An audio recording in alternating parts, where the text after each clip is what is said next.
Welcome to the Gay Buddhist Forum, where teachers from all schools of Buddhism offer their perspectives on the Dharma and its application in modern times, especially for LGBTQI audiences. These talks are offered freely to the world and made possible by appreciative listeners. If you would like to support our efforts to share the Dharma with underserved audiences, please visit gaybuddhist.org.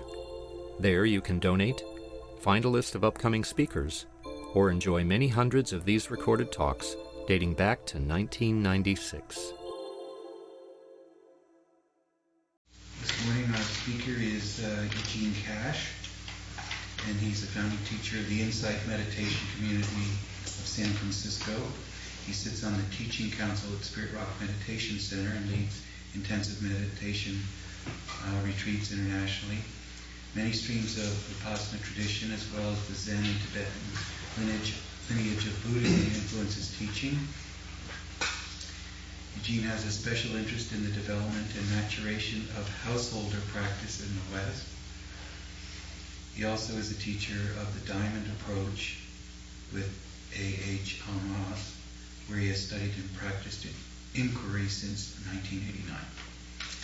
Thank you.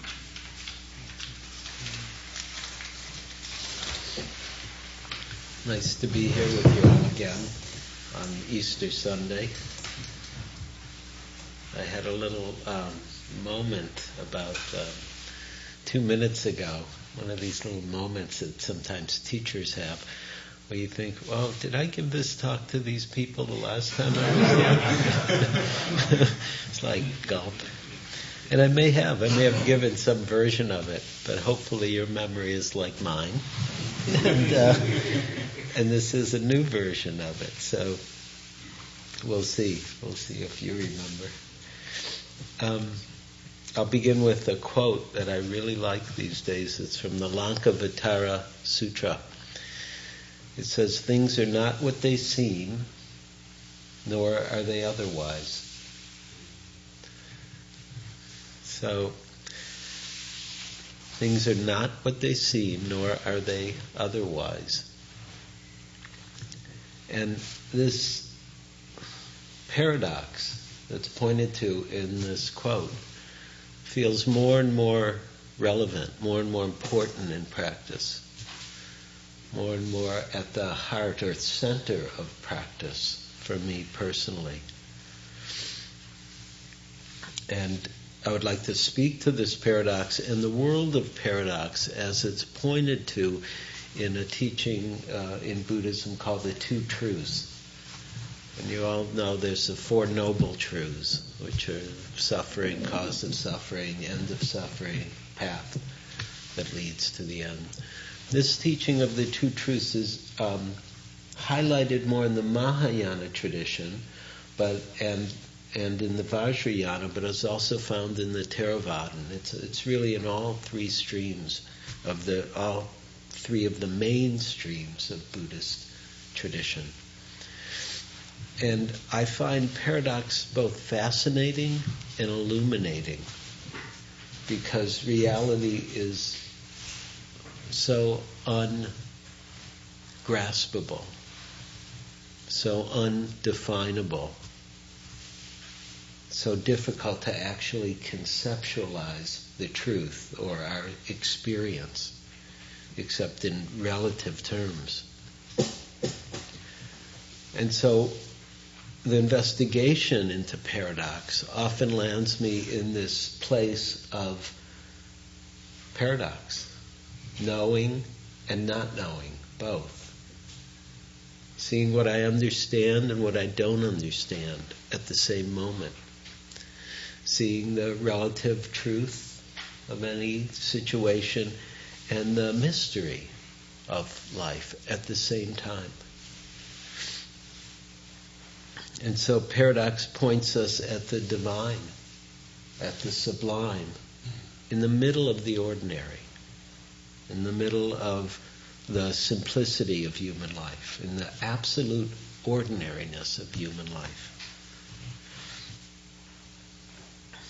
And, as you said, it's Easter Sunday, which is about the resurrection. which is a beautiful understanding of the same paradox, that there's death and there's birth, there's death and there's resurrection. Always, always.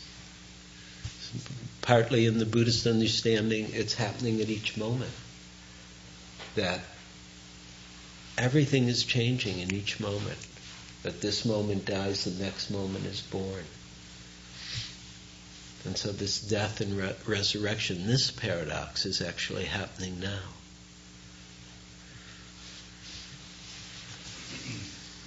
Buddhism puts a lot of emphasis on suffering, on recognizing suffering, understanding suffering, paying attention to it, turning towards it as the path to freedom. Paradox brings beauty in with the suffering. Paradox brings joy and suffering together, that they're not separate. I just ended, I was teaching the second month of a 2-month retreat that just ended at Spirit Rock. It's a very powerful retreat, about 75 people. Maybe a third had done 2 months, and the other 50 people I had done 6 weeks or 1 month. And it's very touching to teach this retreat, maybe more than any other retreat that I teach, because it's so long, and because in some ways it's so hard.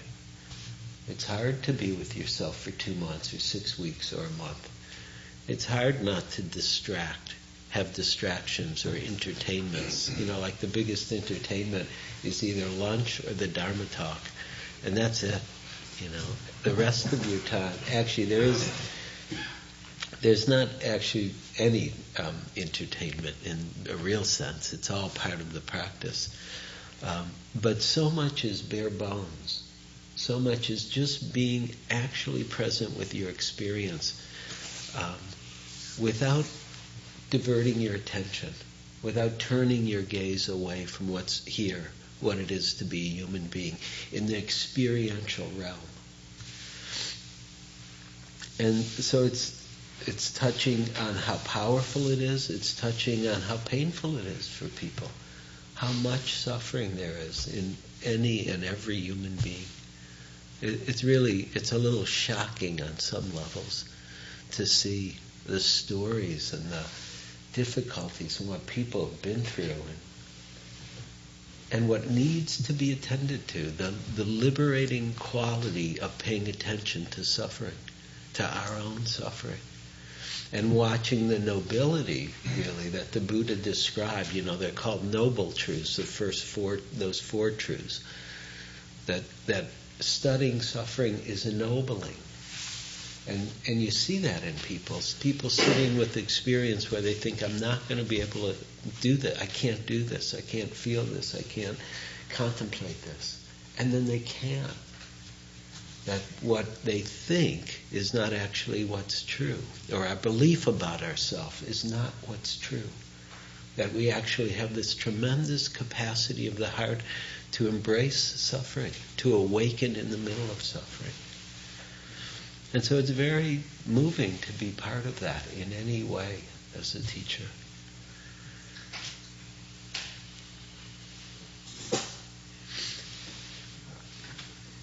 And the word that I felt described my experience a lot was poignant. It felt very poignant to be with people. It was also very beautiful. Beautiful to see people's nobility, their strength, their heartfulness, their compassion, their power, as well as their vulnerability, their tenderness, their ordinariness, all at the same time.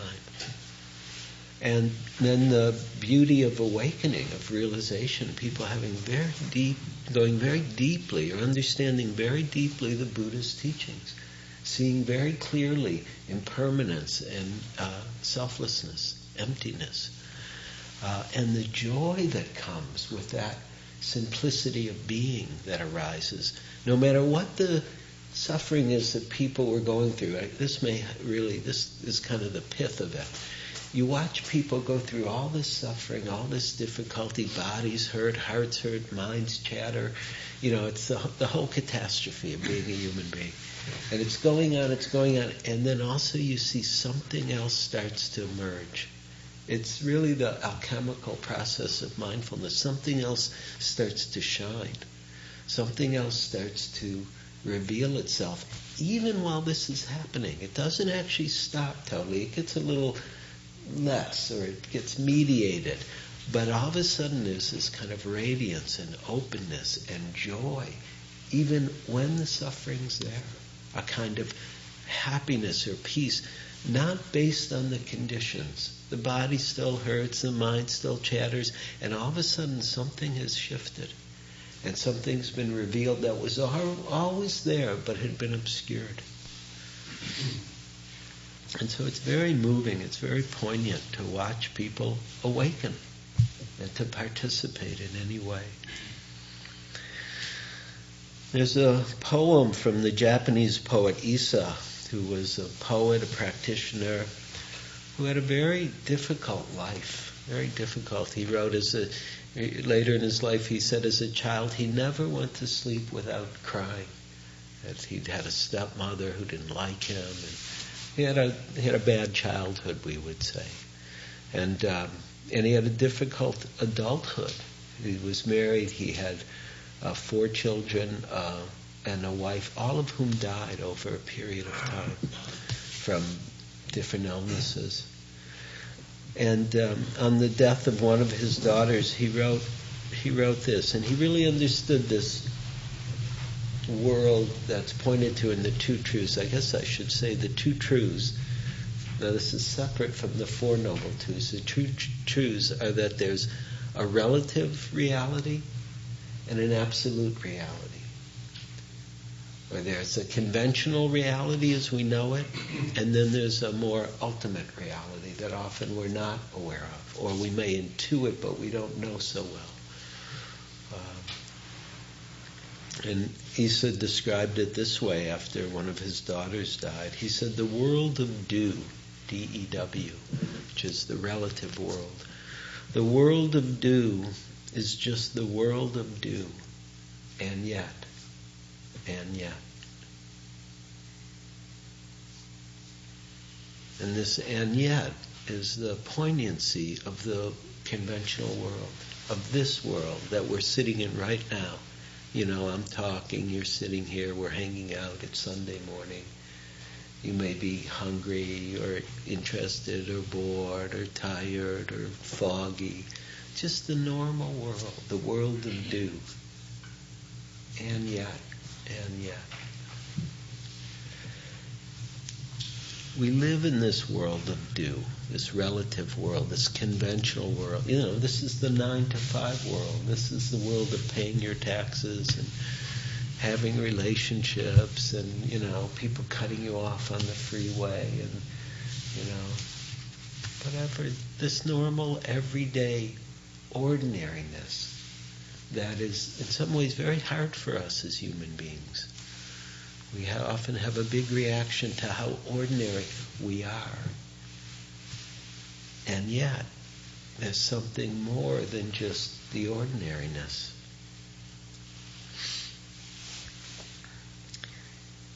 Have you noticed that the world is both ordinary and extraordinary?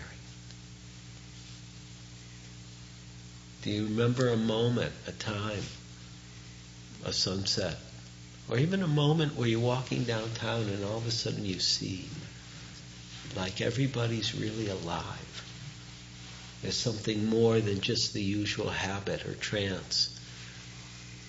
And sometimes just being pointed at it, you can see it. Or sometimes if you look in somebody's eyes, you can see it. The eyes somehow have that spark of something more, that intimation of something beyond the ordinary, beyond the mundane.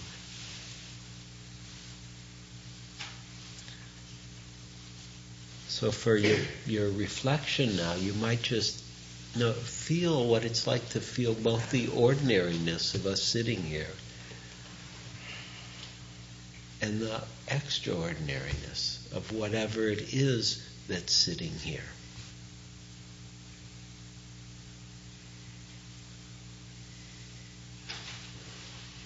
for myself, it's easy to know the ordinariness. It's a little harder to actually sense or feel into the extraordinariness.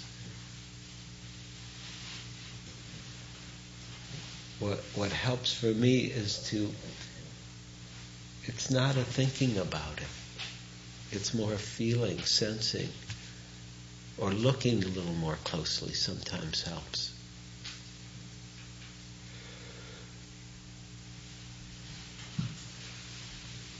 And yet, there's something ineffable here. There's something indescribable here.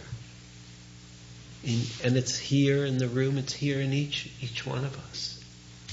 It's not something separate from us in any way, shape, or form. If there is something extraordinary, we are that. Notice your reactions. Notice what happens for you. Notice the energy, the body, the life that's here. It doesn't matter what the content is. The life that the content is expressing. That's where you might find a sense of the extraordinary. Because what is pointed to at the Buddhist teachings is always in the lived moment. It's nowhere else. It's always in the ungraspableness of now, of here.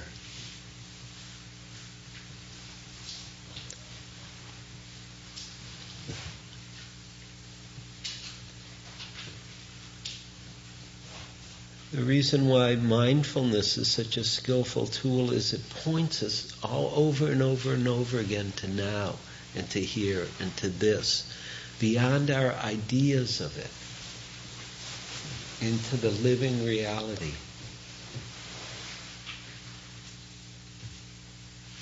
And as the Dharma begins to reveal itself, we discover a mystery and simplicity that are inseparable.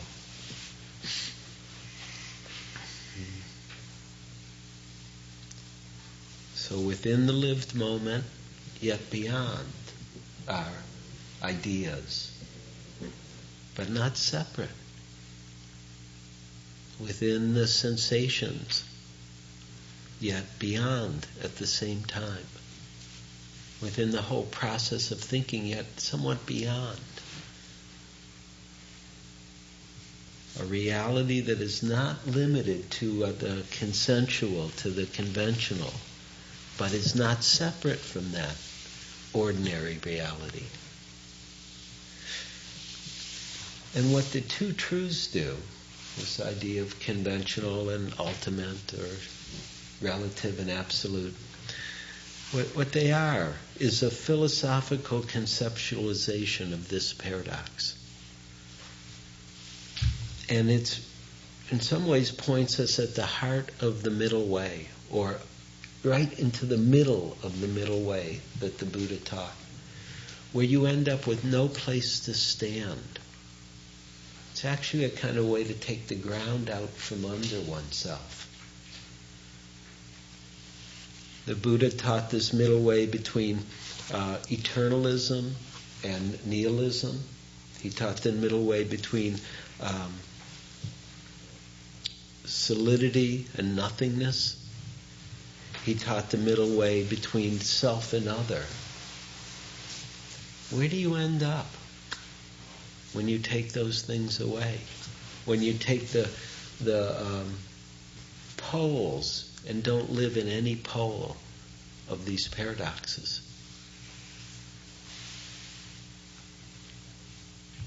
This is from Nagarjuna, who is kind of the foremost proponent of the two truths. It said, the Naga, the word Naga in Sanskrit is serpent. And Nagarjuna, it was said, he was practicing and he was taken by these serpents down to this lake, down to the bottom of the lake, and given these secret teachings of the two truths. So he kind of had a wild time, Nagarjuna. Actually, early on in his life, one of the stories was that he was very adept at contemplative practices, and he learned how to make himself invisible. And he and two friends who learned this went to the king's palace and started seducing all the women.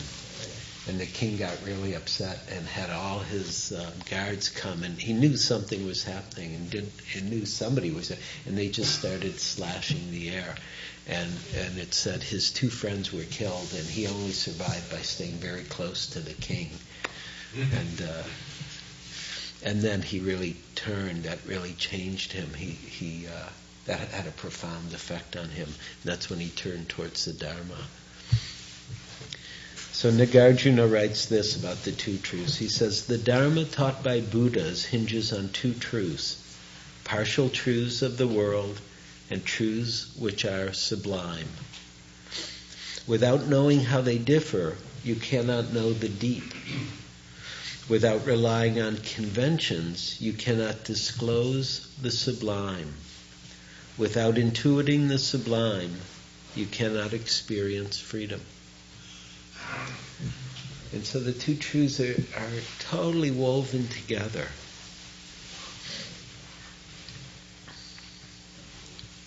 Without understanding them, he says, you cannot know the deep. Without relying on conventions, on the ordinary, you cannot know the sublime. There's the beautiful paradox. Without some intuition of the sublime, you won't find freedom. Now he posited this based on an idea about opposites. So this is a little philosophical piece. That he starts off with this premise that everything exists by virtue of its opposite. And so all things are relative and without essence, i.e. empty.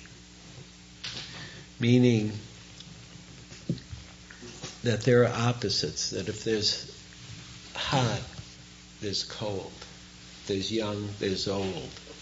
If there's happy, there's sad. You can't, if you have one without the other, it doesn't work. They don't exist.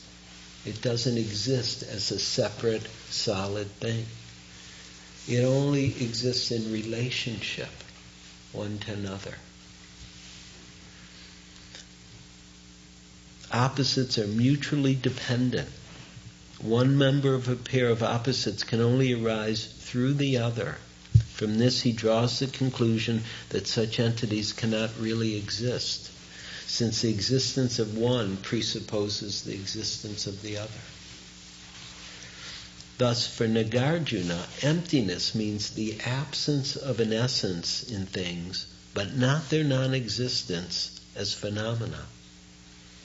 And so it's a very powerful teaching about emptiness, which is not nothingness. One of my friends said, when he talks about emptiness, he says it this way: it's a characteristic of reality, just like fluidity or wetness is a characteristic of water.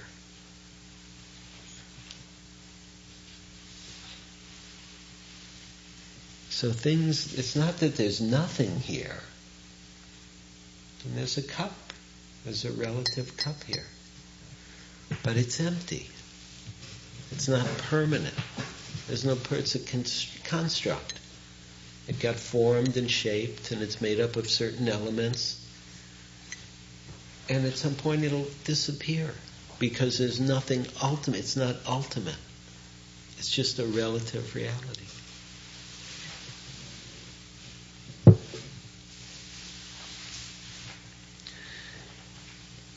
So for Nagarjuna, he goes on, he says, it is false to say that things exist or that they do not exist. Remember, things are not what they seem, nor are they different, nor are they otherwise. The truth lies in the middle, in emptiness. The world of phenomena has a certain truth, conventional truth, but not an absolute truth.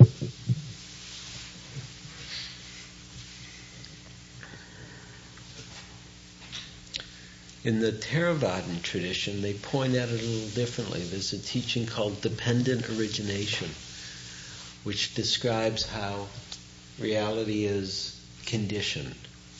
And very simply put, the Buddha said it like this. This is the simplest version of what's a complex teaching.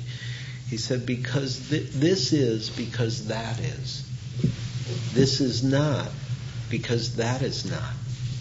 This comes to be because that comes to be. This ceases to be because that ceases to be. That everything's conditioned by everything else in some way, shape, or form. And to see that is to see that there's nothing permanent. I mean, a body is conditioned by parents, by biology, by, seed and egg.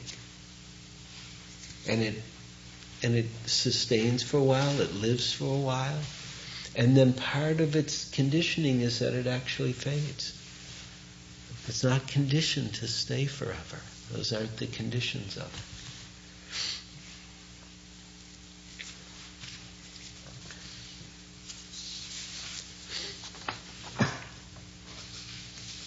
The teachings of the two truths keep pointing us that this relative, impermanent, being born and being died reality, being born and dying reality, is imbued with the absolute, with emptiness. Let me give you some more examples about the two truths, about the relative absolute. One very traditional one is the ocean. Is a great example.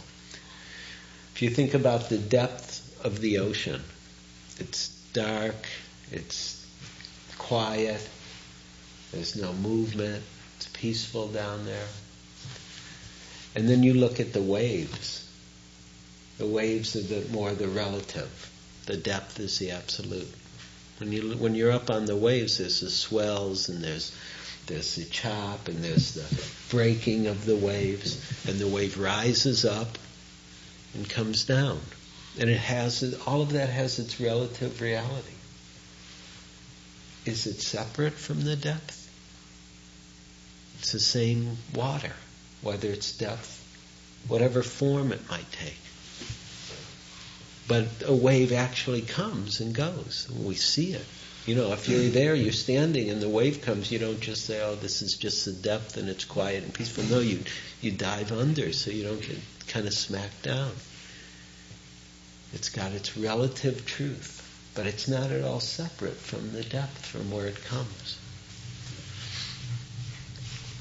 Thich Nhat Hanh often uses the image of a piece of paper.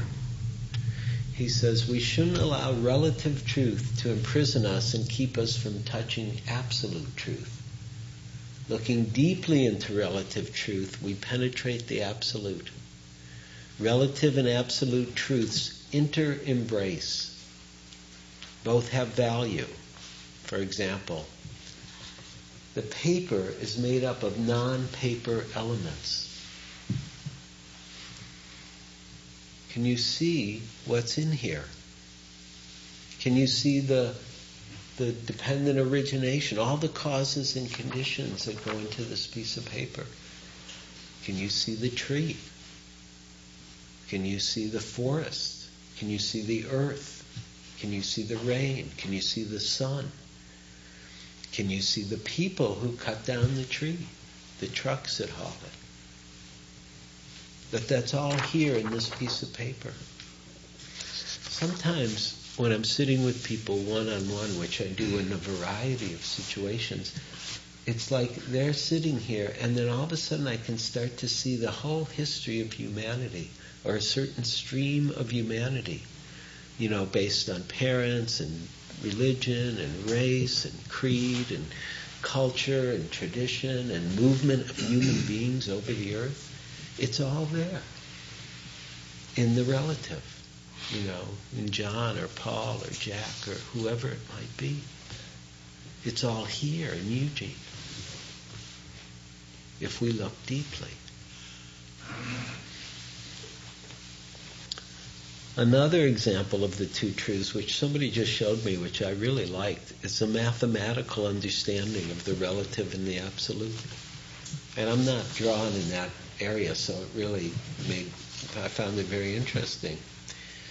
If you look at the paper, it has a relative reality, right? It's 11 by 8. That's the relative reality if you measure it. If you start dividing it, it's infinite. If you divide this side, it's also infinite. The relative and absolute are everywhere.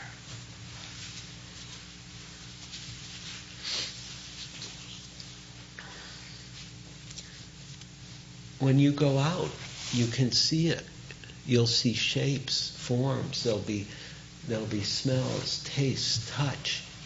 You can see them in their impersonal nature. You could walk down the street and there'll be sounds. There'll be sensations as you walk.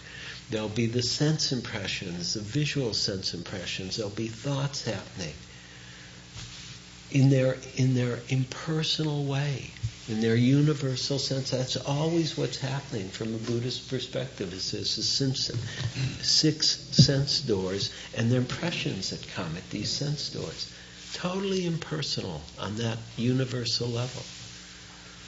But if you're driving and you're touching and you're moving and you're seeing and you're noticing feeling and thought, and then you notice color and shape, and there's red, you better stop the car, right? That's the relative truth. Red means stop. But on another level, it's just color. It has no real ultimate meaning.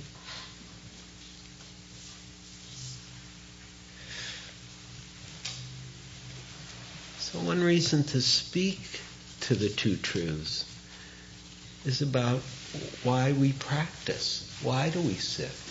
Sometimes we think we have different reasons, a lot of valid reasons. To be peaceful, to discover compassion, to awaken, to find freedom.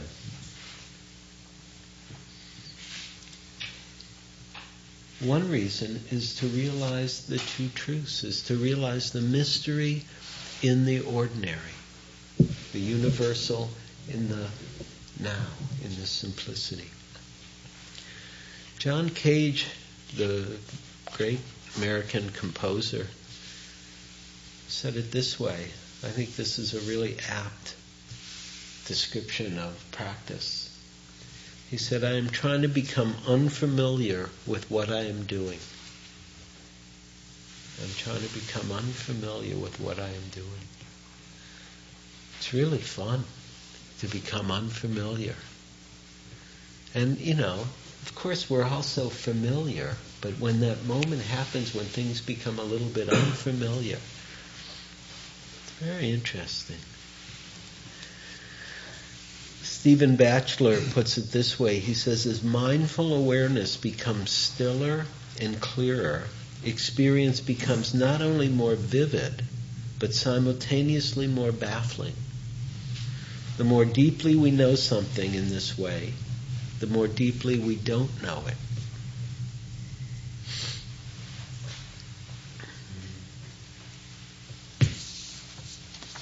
Could I ask a question? Yeah, in a minute. Can you wait a minute? I'll leave. I'm editing right now, so we can finish.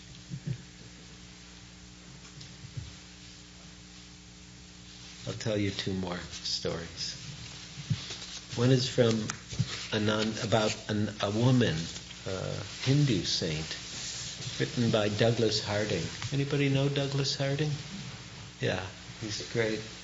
He's 93 now.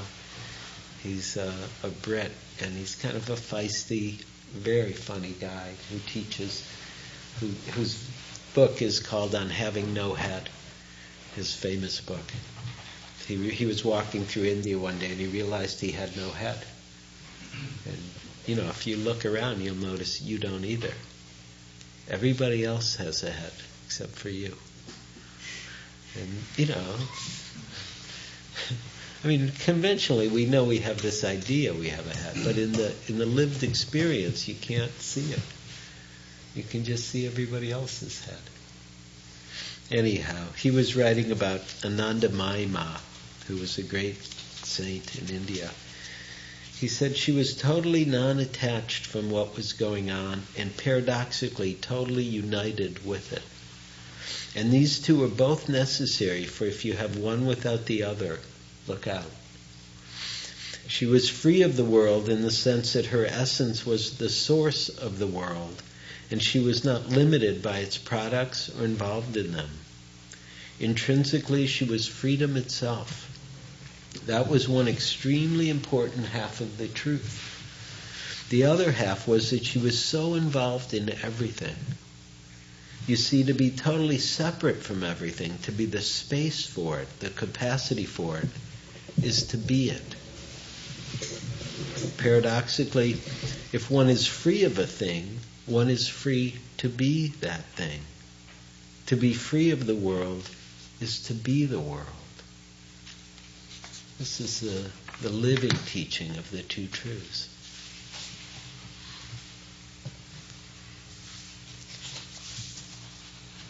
And one of my friends wrote me an email after a retreat I taught in Conception, Missouri, at the Conception Abbey in Conception, Missouri, which is quite a place, Conception Abbey.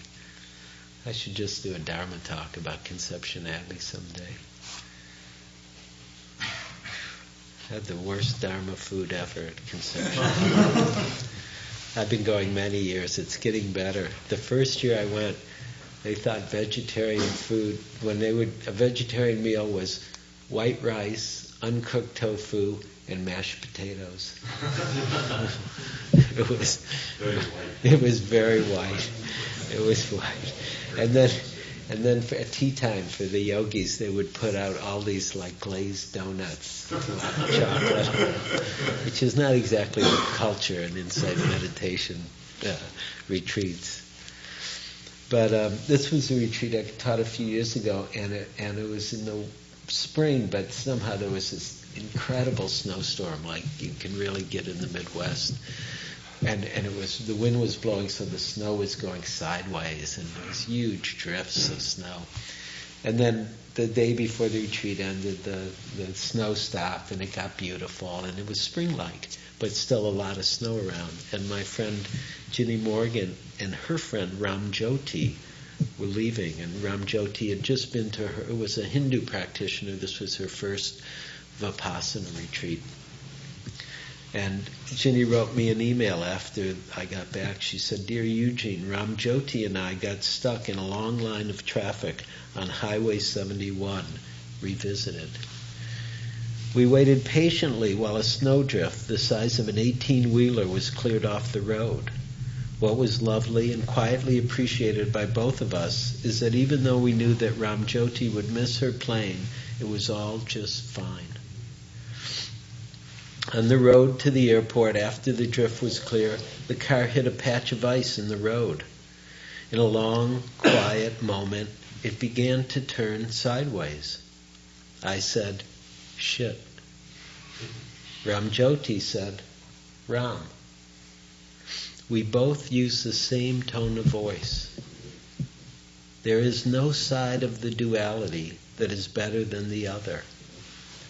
The car righted itself, and we went on.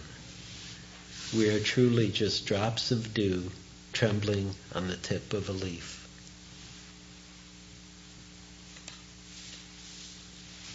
So that's enough for me for now. Questions? I guess my question has to do with the process of the experience of knowing. About not knowing. And the sense of intimacy and connection that comes from that. And I guess my question has to do with this thing I'm about to embark on once again, which is working in a hospice or Zen hospice, and how caught up I get in the detail of particular things like cleaning up somebody's mess and doing all those things. In the presence of the evanescent, that's so intensely true in that moment, and then it all passes, it's all gone, And the holding of it, I guess, that's hard for me, because I get so caught up. It's one of the reasons that I'm going to do this again. Is I get so caught up in the intensity and the aliveness, the most alive I ever get. And I think what's hard for me, it is hard to let go of that aliveness, So why do you have to let go of it?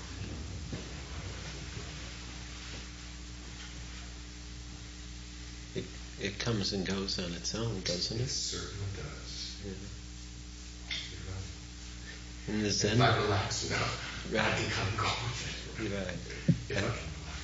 I think that's very insightful. I think that's the key practice then. What's it like to relax in the middle of cleaning up somebody's mess? What's it like to relax with not knowing what to do at times? Or what's it like to relax with having a lot to do at times? What is it like to just simply not know and just be there? In the Zen tradition, they say not knowing is most intimate. It's also one of my favorite lines. Not knowing is most intimate. They say it because we block reality with our knowing at times. That knowing becomes an obscuration to reality, becomes a veil to reality. Of course, in Zen they also say not knowing doesn't mean you don't know. So that's a kind of double paradox now.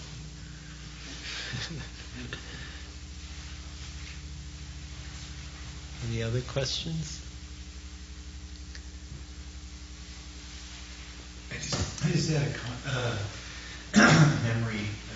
Somebody said something to me last night. I'm not quite sure why it popped into my mind, except they found it very prevalent in what it has to do with duality. But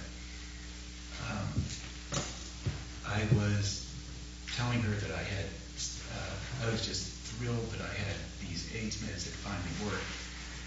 But I was unaware that I would be experiencing side effects, primarily fatigue. And she said, well, you don't have to like it. And it never occurred to me that I didn't have to like it. I mean, she just said it very spontaneously, and I just thought, sometimes I write a magic marker on my bathroom mirror, things I want to remember, actually things I have to do for the day, because I'm very forgetful. I gotta just put that down. You don't have to like it. I mean, it's such a burden for me to feel that I have to like something, that I can't, exist with the pleasant and the unpleasant. And so anyway, I just bubbled up. Thank you. It's true. You don't have to like it. You don't have to not like it. Either way.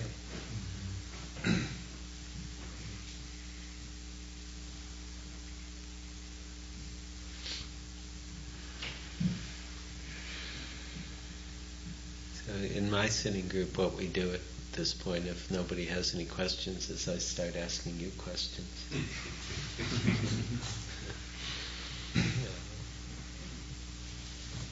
Like, what did you think of the talk? Did you like it or not? It's okay, either way. Truly. Did you learn anything or not? For me, it really hit home because it's so hard for me to be in the present moment.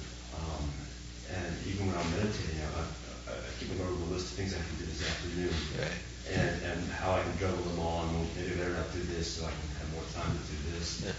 And you talk about that, you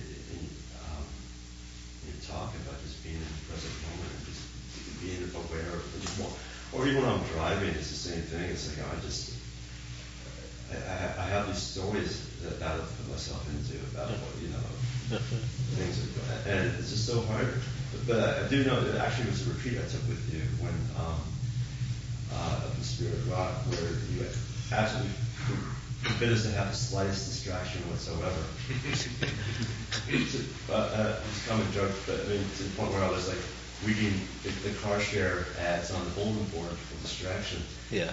And I do remember it was a few lessons of aliveness and being there in a way that was not common for me.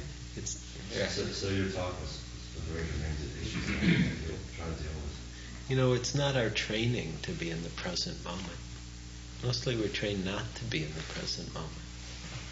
One of the understandings of meditation is that it's a training or a retraining.